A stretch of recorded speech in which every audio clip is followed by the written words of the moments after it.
जवाब दें मुख्यमंत्री जी। जब वो बोलते हैं कि सब कुछ ठीक है और किसी के कहने से थोड़े ना हो जाता, यही सब बोलते हैं। आंकड़े भी कुछ दिन पहले दिखा रहे हैं, बाकी जगह देखिए, यहाँ देखिए। एक बार मुख्यमंत्री नीतीश कुमार जी को बोली कि यहाँ आकर इन दो छोटे छोटे बच्चों के सामने यही बात एक बार बोल के दिखा। एक किसी पीड़ित परिवार से मुख्यमंत्री नीतीश कुमार जी मिल लें तो उनको समझ में आएगा कि आज उनका बिहार, जिसका प्रतिनिधित्व पिछले 18 सालों से निरंतरता में वो करते आ रहे हैं, छलनी छलनी हो रखा है। कौन सा ऐसा बिहार का गांव है जहां पर हत्या का मातम ना बने? एक छोटा सा भी सहारा आपके लिए कितनी बड़ी ताकत बनता है। मुख्यमंत्री नीतीश कुमार जी का ऐसी जगहों पर जाना या ऐसे पीड़ित परिवारों से मिलना परिवार को तो न्याय की आस बांधता ही है, पर सोचिए उन अपराधियों के मनोबल कितना टूटे। वही उस राज्य का मुख्यमंत्री जो उस राज्य का गृह मंत्री भी है, वो कम से कम उस पीड़ित परिवार के साथ खड़ा है।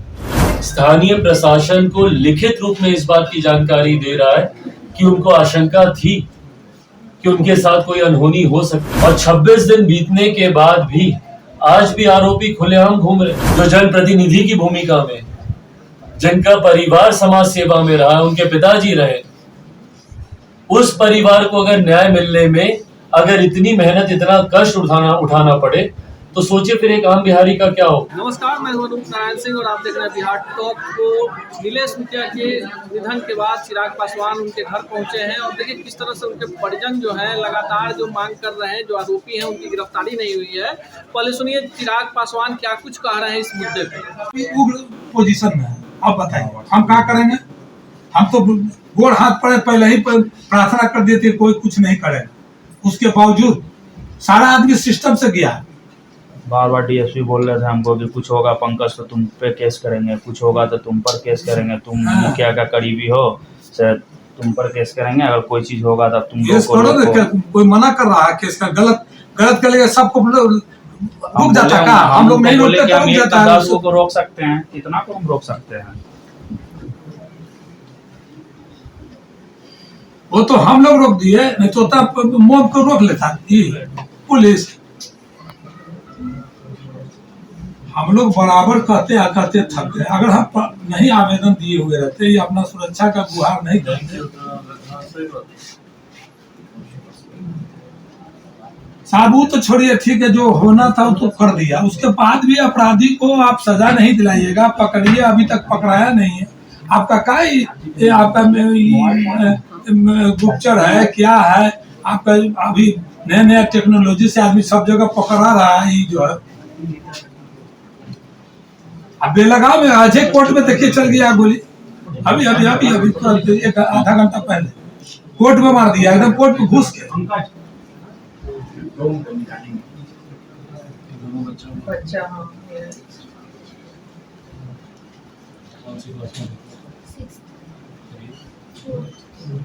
ये फोर्थ सन माइकल में पढ़ता है और नोटर डेम में पढ़ता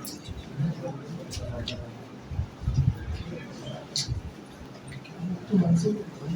हम लोग इस कल्चर का देखिए, हम लोग इस कल्चर का ये नहीं थे। मेरा भाई बराबर कहता था कि आप नहीं समझते हैं, ये बहुत दुष्ट प्रवृत्ति का। हम यार छोड़ो, इस बगल में इतना बोलते नहीं, लेकिन बराबर जब बिरमनी सब का 2-3 आदमी का लगातार करते जा रहा है, बाहर के बाहर जा रहा है, इसको अंदर ठेले, इसको इतना केस है, जितना केस है सीपीएम मांग की कि उसके ऊपर जितना केस है उसको स्पीड ट्रायल करा के देखिए सब में सजा हो जाएगा। अब बताइए कि स्पीड ट्रायल चलाइएगा नहीं, आप 10 बरस केस आगे बढ़ते जाएगा, वो प्रभावित कर देता है एथी को। इसका भी कुछ नहीं होगा ना सर, इसका क्राइम बढ़ते रहा, ऐसा नहीं कि रुके। और अभी भी हम लोग कहाँ सुरक्षित है? इसका मेन काटा तो नीलेश मुखिया था, उसको हटा दिया तो यही सोच रहा है कि ये लोग क्या कर ले। उसका मेन मोटो था कि हम इस गांव में कोई बोलने वाला नहीं मिलेगा। ओनली यही आदमी था बोलने वाला, बस रोकने वाला। कोई चीज गलत काम नहीं कर सकते।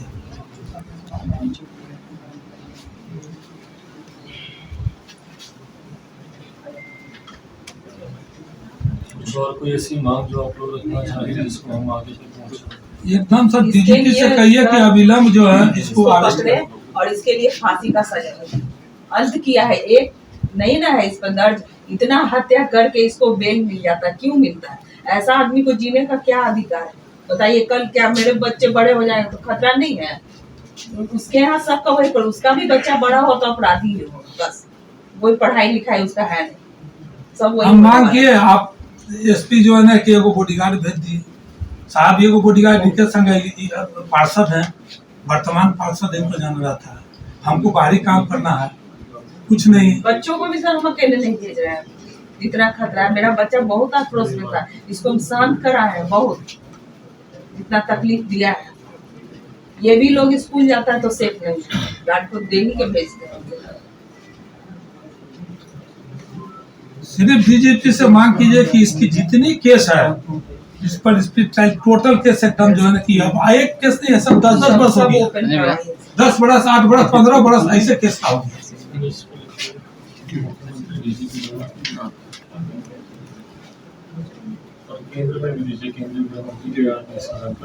और एगो 3-4 थाना से इसका रिकॉर्ड मंगाइए सर, दीघा थाना, पाटलिपुत्रा, सोनपुर और फुलवाड़ी। टोटल केस इसके पास 15-20 मिलेगा 302 का।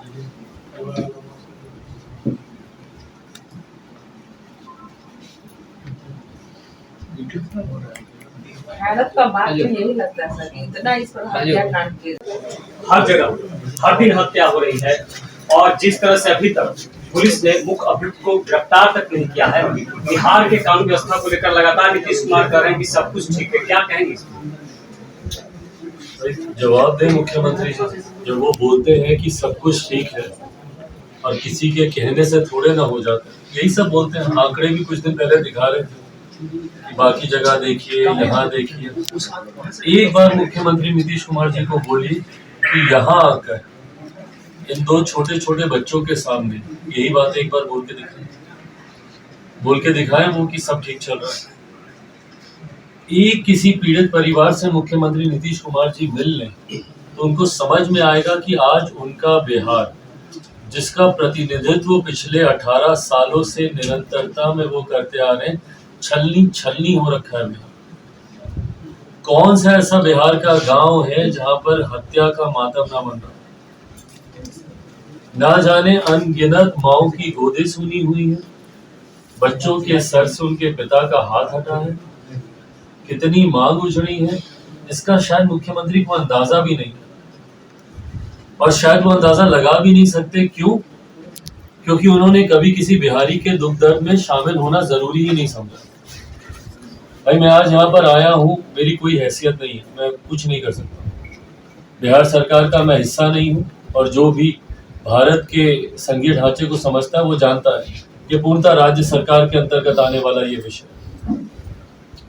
पर मैं कितनी मदद कर पाऊं नहीं कर पाऊं, दुख बांटने से कम होता है, इस सोच के साथ मैं हर उस परिवार के साथ खड़े होने का प्रयास करता हूं। जब मैंने भी अपने पिता को खोया तो जिन लोगों ने मुझे सहारा दिया, मैं समझ सकता हूं भाई कि उस वक्त एक छोटा सा भी सहारा आपके लिए कितनी बड़ी ताकत बनता है।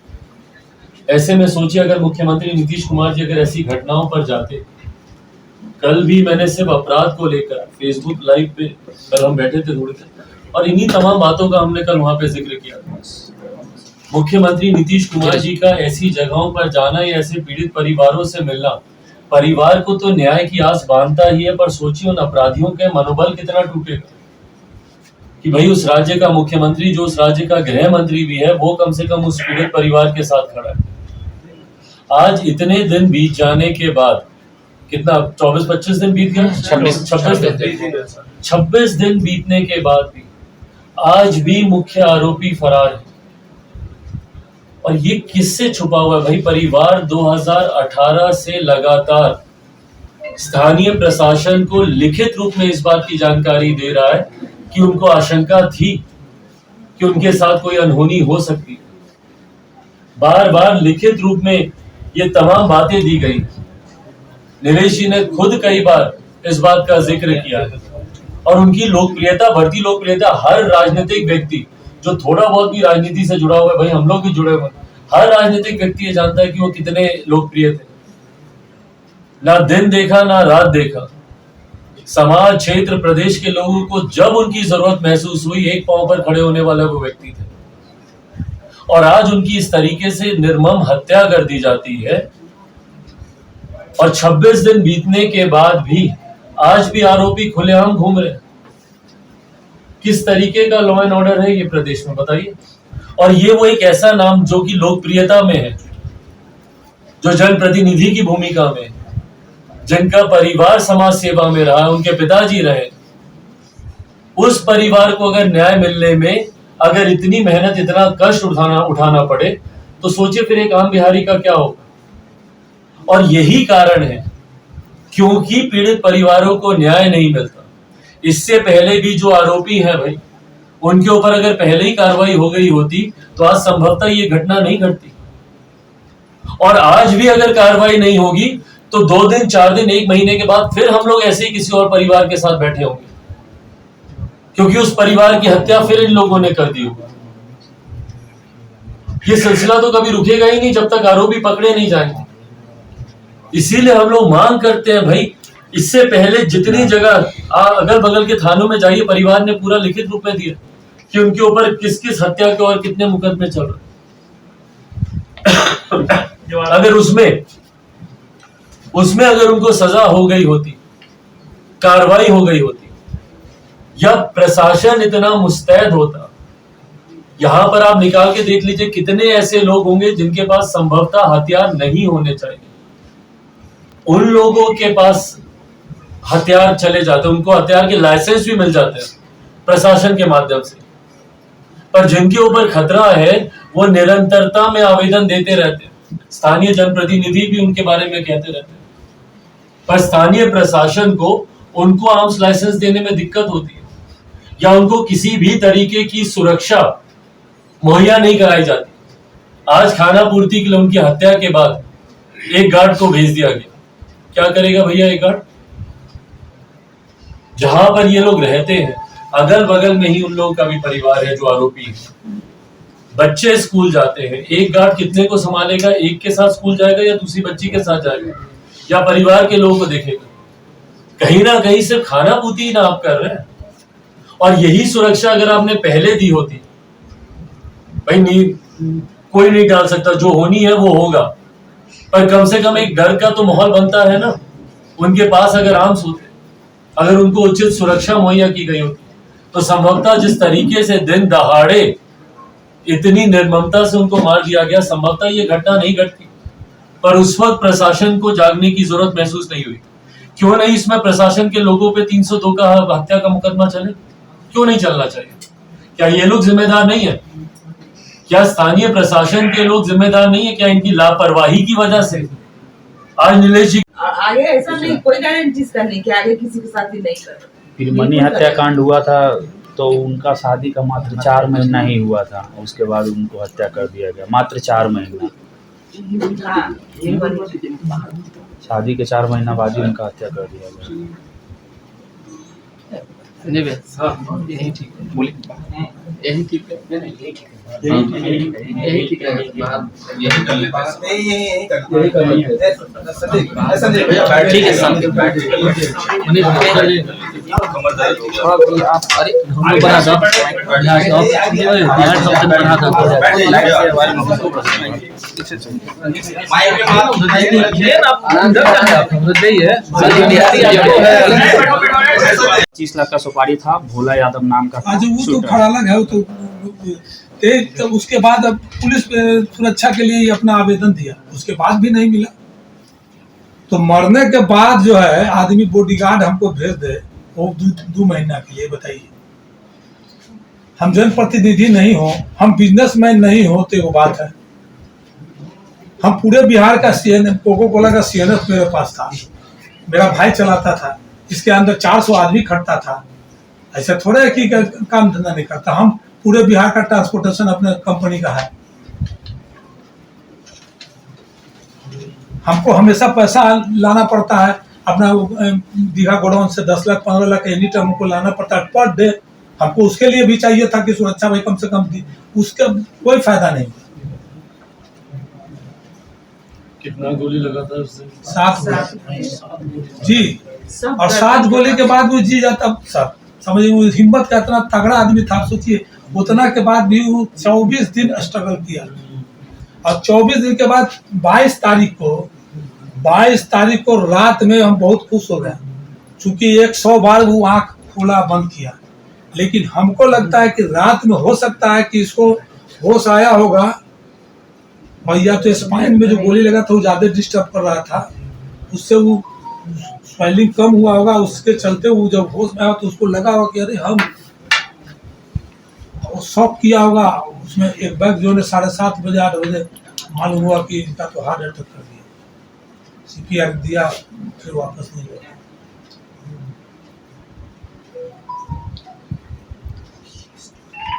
वहाँ रविशंकर जी अपने जाके हॉस्पिटल में भर्ती करवा के डॉक्टर दीपक अग्रवाल, GD सत्यार्थी, सब बेचारे मिलकर मेहनत बहुत किया वहाँ।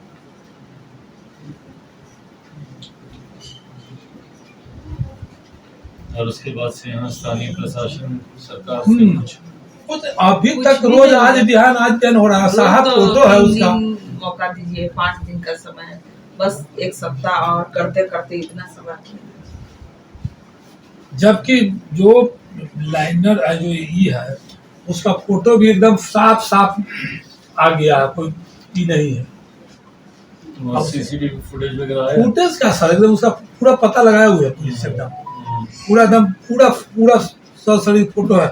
इमरान और ये 2 भाई अभी नहीं पकड़ाया है, और है 2-4 आदमी और है। अब प्लस ही सारा हमने जिस दिन FIR किया, जिस दिन गोली लगा उसी दिन हम FIR किए। हमने कहा कि कहीं मत जाइए, आप इस आदमी को तीनों को उठाइए, और एक भी भाई 10 लाठी में या 5 लाठी में सारा चीज बक देगा। इसमें इतना हिम्मत नहीं, इतना क्योंकि पैसा का खेला पैसा दे दिया, और किसी को सबको पैसे से मरवाया। रंजीत सिंह को मरवाया पैसा देके, उसके वो मुखिया था। उसके बाद जो है ना कि वीरमणि को पैसा देके मरवाया, सरस्वतिया देवी को उसका आके लड़कन का दारू पिला के दम वो लेडीज को मरवा दिया, सबसे पहला केस। उसके बाद जो है ना 5-6 केस ऐसा है जो मर्डर का है, जो केस दर्जे नहीं हुआ एथी में, थाना में। गरीब आदमी था, वो नहीं बोला, सीधा आदमी था, डरे नहीं बोला। अब बताइए इतना अपराध क्यों है? मिला जुला के इसके पर कम से कम 20 गो अपराधी केस 302 का। ये तीनों थाना में खाली पता लग रहा है, सोनपुर थाना, उसके बाद दीघा थाना और पाटलिपुत्र। अब फुलवाड़ी थाना लगा इसको 15 से 20 केस 302 का मिले आराम से।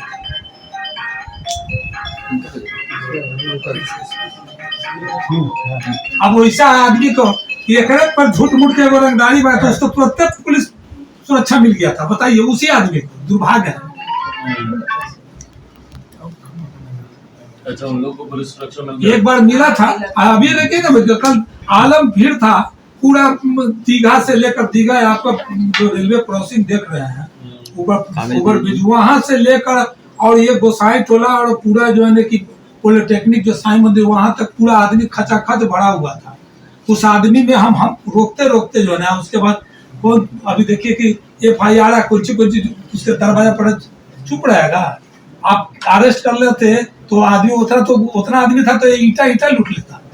लेकिन हम लोग मना किए कि कोई गड़बड़ नहीं किया। लेडीज लोग मैंने रोके हम लोग। बोल रहा था कि आपसे नहीं कुछ हो रहा है तो हम अपना मुख। तो आपने सुना चिराग पासवान लगातार कह रहे हैं कि कानून व्यवस्था नाम की चीज नहीं है, और जिस तरह से नीलेश मुखिया के भाई चिराग पासवान से लंबी बातचीत हुई और उन्होंने पूरा जो आरोपी हैं उनके बारे में बताया कि RJD से जुड़े हुए हैं और लगातार उन पर कई सारे मामले लंबित हैं। पूर्व में भी कई लोगों की हत्या हुई है जिसमें उनकी संलिप्तता सामने आई है। दूसरी तरफ हथियार के लाइसेंस को लेकर भी इनका परिवार चिराग पासवान से गुहार लगाता है, और चिराग पासवान भी कहते हैं कि कानून व्यवस्था की स्थिति बिहार में पूरी तरह से चरमरा गई है। अब यह देखना दिगर होगा कि नीलेश मुखिया के हत्या के बाद जिस तरह से पटना में फिर से गैंगवार छिड़ने की आहट लग रही है, ऐसे में महागठबंधन की सरकार जो कानून व्यवस्था की स्थिति को सामान्य करने की बात कर रही है, पटना में ही, राजधानी में ही कैसे इस पर लगा पाए। ऐसे ही खबरों के लिए जुड़े रहे बिहार टॉक से।